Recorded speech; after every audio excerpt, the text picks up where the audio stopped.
Let me ask you, you said that the black people were united after the Civil Rights Movement. That's not true at all. Black I didn't say Americans... they were united after the Civil Rights Movement. I said we're not as united now as a people as we were then, the same way we weren't as united then as we were when we came out. It's been a steady deterioration. Yeah. That's the point I was making. Okay. Because prior to the Civil Rights Movement, black people were better off. One of the worst things that happened You believe that we were better off prior to the Civil Rights Movement? Yes. One of the worst things that happened to black people was Who got in this interview with this guy?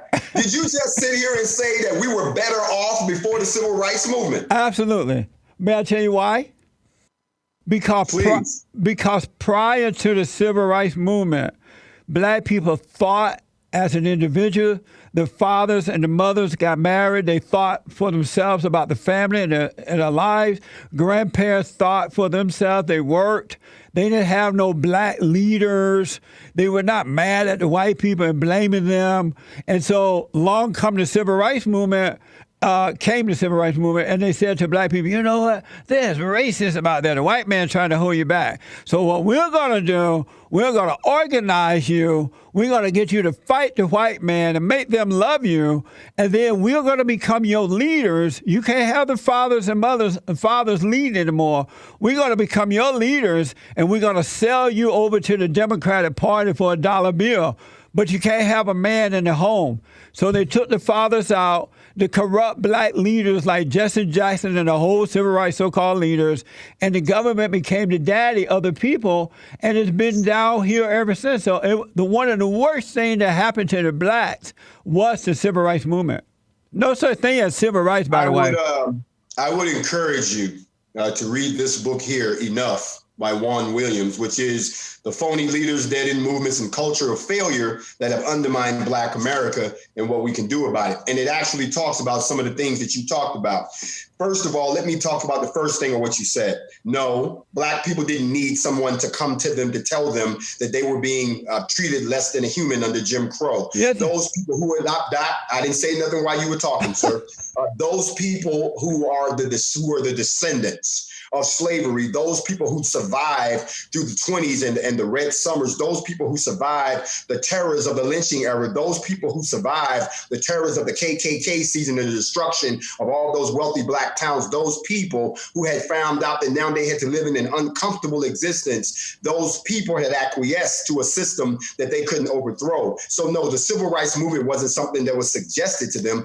What happened was they got sick of it. Now, here's where you are correct, and I have to agree with you that yes, there was an infiltration of that particular movement to acquiesce. Some of the very same people you named are named in this book that got bought out, that got misled to do just what you said, to lull the people into a form of sleep where programs could be then constructed by the government that would further their destruction in the coming years. You're absolutely right.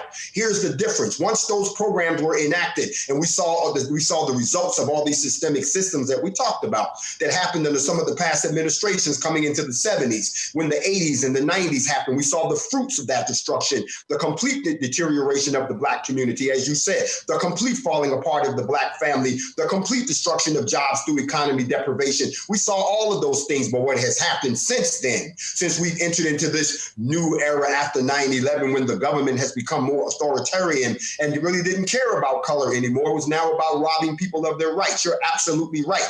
Everyone began to suffer under that system, but it was those at the bottom of the totem pole who suffered the most, with disproportionate mass incarcerations, as you said, systems that separated the man from the home, and then, of course, the internal brainwashing that is since going on. There's a book here that talks about that in my library also. So I would have to half agree with you and half disagree with you.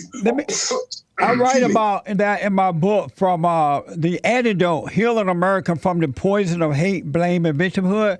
The black so-called leaders, the one thing that they didn't have love for the black people because they didn't have fathers in their homes. Jesse Jackson, Louis Farrakhan. You're not letting me finish. You're not respecting the black man. Hold on. Okay. Louis Farrakhan, Jesse Jackson, Al Sharpton, and those other radical old civil rights people, they didn't have fathers, so they were turned away from their fathers, and they had the mentality of their mothers. They were in their head and thinking illogically. They thought like women and not like men. And the worst thing that can happen to children is to turn them away from their fathers. And so Jesse Jackson and all those guys, Barack Obama and all of them, Muhammad Ali, they didn't have fathers in the home, so they were insecure people. They were emotional like women. And instead of turning the people back to their fathers, they used the people for their own personal gain. So it wasn't the white man that did it and is still doing it. It's the black men and black women who are doing it to one another. Once again, I'm not going to sit here and let you keep trying to let the white man off the hook. Are you qualified in human psychology? I'm sorry? Are you qualified? Do you hold a degree in human psychology? I'm smarter than any person with a degree. That's not what I asked you, sir. No, I'm not. And thank God, because some of the dumbest people are the ones with degrees. You know that. Have you done an etymological study on the family structure? I ain't done no etymology, but I do know human nature. And I know that when you turn kids away from their fathers, you turn them to weakness. You're not answering my question. You're deflecting. And if that's what you want to do, that's fine. But you just sat here and named a bunch of people that you're talking as if you have empirical factual evidence. I know that these men, that you've done some type of psychological study. Now, here's what's interesting about what you said. Allow me to respond. You're absolutely correct about what has happened with black men, but you're focusing on the wrong generation. This last generation, the last two generations that have been raised by a disproportionate number of females because of the overmass incarceration of black males. No. You're absolutely right. We do see, and I agree with you, I see a lot of men today that when they're confronted with situations respond like females. Why? They were raised by females. I agree with you that the man should be in the home to give the blueprint, because to be a man, you got to see a man. That's how I was raised. It looks like that's how you was raised too. However, the men that you spoke of that came up in the civil rights, for instance, Martin Luther King, he had a father in the home. I think he was the only one. But what you want to do is you want to sit here and you want to let white people off the hook for being responsible and having accountability for the horrors of Jim Crow, for the horrors that they inflicted on people that made them have the civil rights movement.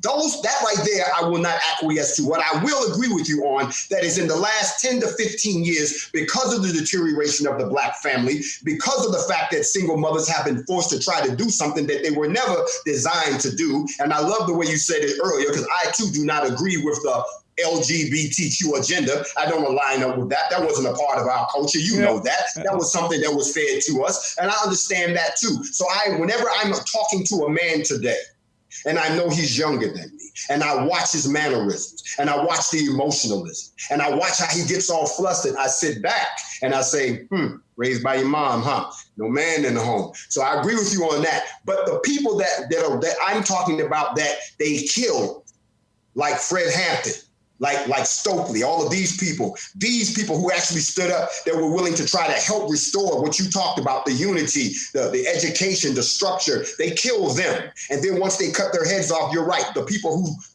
took their place, that were bought out, that were manipulated for other reasons. Those people were bought out and manipulated by who? White people. Why? Because you and I both know that the civil rights movement simply gave us the right, just like Malcolm said, to sit next to a counter or sit next to you on a toilet. Well, that was wrong. That should not have happened. There was no financial freedom given. There wasn't any redistribution of the wealth given. That should not have happened. There wasn't even an apology for 246 years of slavery. They don't owe us an apology.